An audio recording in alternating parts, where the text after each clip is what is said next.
नमस्कार मित्रांनो, आपण पाहत आहात आपलं चॅनल श्री शिवा एंटरटेनमेंट. तर मित्रांनो, एंटरटेनमेंटचं चॅनल आहे आणि चॅनलचं व्हिडिओ पुश करू नका आणि व्हिडिओ लाईक करू नका, कारण की तुम्हाला आमच्याकडनं तंतोतंत जानकारी बिग बॉस बद्दल मिळेल आणि बिग बॉसची अपडेट ऐकण्यासाठी तुम्ही पण उत्साहात आहात, आम्ही पण सांगण्यात उत्साहात आहे की नेमकी आज जो झालेला टास्क होता कोणता, शेणाचा आणि मियानाचा, म्हणजे चिवताई ते दारुगड तसा पद्धतीने होता, पण यांनी शेण आणि मेण असं ठेवलेलं होतं. जो मेणाच्या आला जाईल त्याला चावी भेटल आणि जो शेणाच्या आला जाईल तो कॅप्टन्सी टास्क पासून बाहेर. तर मित्रांनो, नेमकी आज जो टास्क बघितला तर टास्क मध्ये खूप सारा गोंधळ बी होता की नेमकी हा टास्क खेळला कसा गेला. तर विचार जर आपण केला या टास्क बद्दल तर टास्क मध्ये कम्प्लीट मास्टर माइंड मध्ये खेळला गेला हा, की नेमकी यांचं झालं कसं आहे. आता यांचे पडलेले तिथं ग्रुप, तर 2 ग्रुप पडलेले. तर ते 2 ग्रुपमध्ये म्हणजे अजून तर ॲक्च्युली ग्रुपमध्ये खूप कमी सदस्य आहे.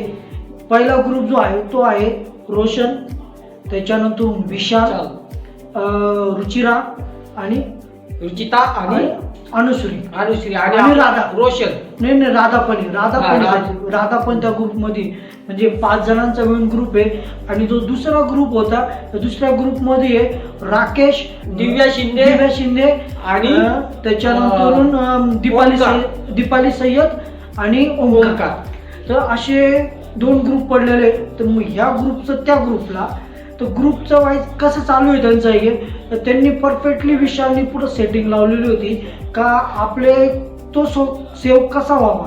तर या हिशोबाने त्यांनी सेटिंग लावून परफेक्टली गेम खेळला आणि त्याच्यामध्ये भडकण्याचं होतं ते कार्य परफेक्टली त्यांनी करून घेतलं दुसऱ्याकडनं करून. आणि त्याच्यामध्ये ते जे दिव्या शिंदे तिच्या ते लक्षात आलं नाही आणि तिने तिच्याच ग्रुप मधली दीपाली सय्यद तिला बाहेर काढलं कॅप्टन्सी मध्ये आणि विशालला मध्ये ठेवलं. म्हणजे विशालनी जी खेळली होती ग्रुपमध्ये ती परफेक्टली त्याचा प्लॅन करून त्यांनी वर्क केला आणि त्यामध्ये काव्या झाला.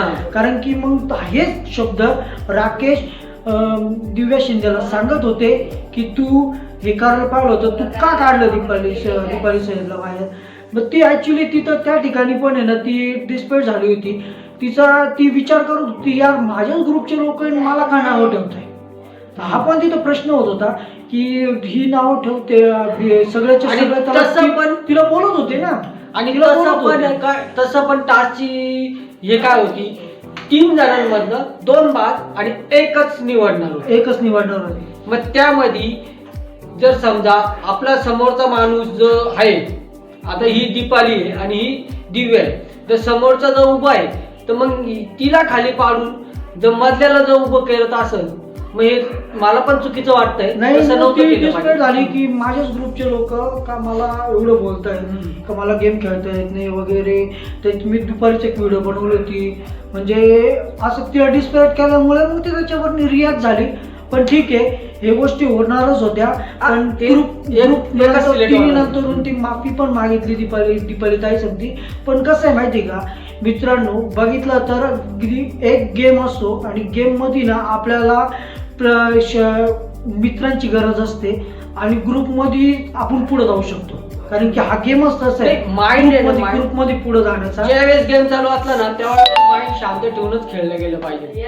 नाही ती चिडली आणि ते झालं ते ठीक आहे, पण तो विषय नाही आहे. तिथं मेन विषय असा आहे की एवढ्या दिवसात आपण जे मागचा बिग बॉस बघत होतो तर मागच्या बिग बॉस मध्ये पण ग्रुप वाईज सगळं चाललं होतं आणि आता एक पूर्ण हप्ता झाला आणि नेमकी ह्या वेळेस ग्रुपचं उद्घाटन झालं आणि आपण आतापर्यंत पाहत आलो होतो की फक्त 2च ग्रुप चालत होते.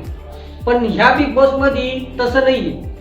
या बिग बॉस मध्ये 3 ग्रुप झालेले. वरती करण, त्याच्यानंतर सोनाली आणि बाकीचा अजून तो कोण आपला सचिन, त्याच्यानंतर अजून कोण आहे रे त्यांच्यामध्ये, अरे नाव पण लक्षात येत नाही यार, कारण की ते समोरच येत नाही. आयुष बघा, म्हणजे मित्रांनो जे लोक दिसतच नाहीये त्यांचे नावच पाठ होत नाहीये. असे लोक यावेळेस घेतले त्यांनी.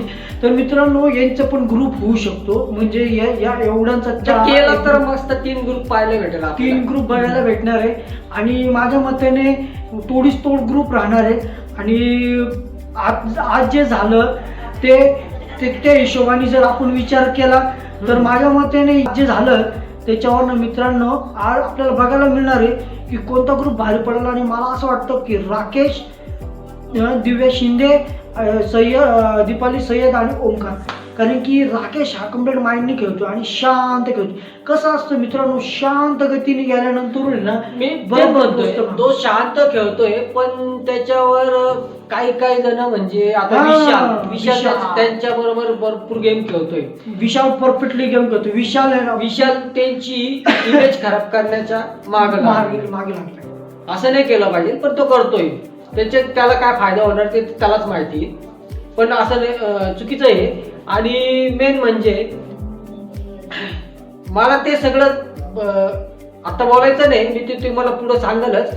पण मला एकच सांगायचं आहे, तो करण सोनवणे वरती जो जाऊन बसला होता त्यावेळेस तो प्रभूला काय समजत होता? तो प्रभूला समजत होता की असं नाही गेम खेळायचा, गेम असा खेळायचा की आपण दुसऱ्याला दिलेलं मित्र बनवायचं, त्याच्या पाठीत खंजीर गुपसायचा आणि त्यानंतर तो खंजीर गुपसल्यानंतर माझं तर एक मत आहे, तोच खंजीर नंतरून बिग बॉस तुझ्याच पाठीत गुपसणार. मला एकच सांगायचं सोनवण्याला की करण सोनवण्याला की तुझ्यापेक्षा 10 पटीने तो भारी गेम खेळतो. त्याचा जर तू डायलॉग ऐकला असता तर तिथं ठार झाला असता. काय डायलॉग होता सांग बघ. तुला मी तंबाखूच्या पुडी सारखे जपेल, तू चुना लावून मला सोडून जाऊ नको. असे जर डायलॉग तर मित्र काय म्हणजे तो, कारण की डायलॉग वरतीच भरपूर काही गेम चालतो. आणि अशाच पद्धतीने मित्रांनो तुम्ही तो डायलॉग ऐकला. चॅनलला पण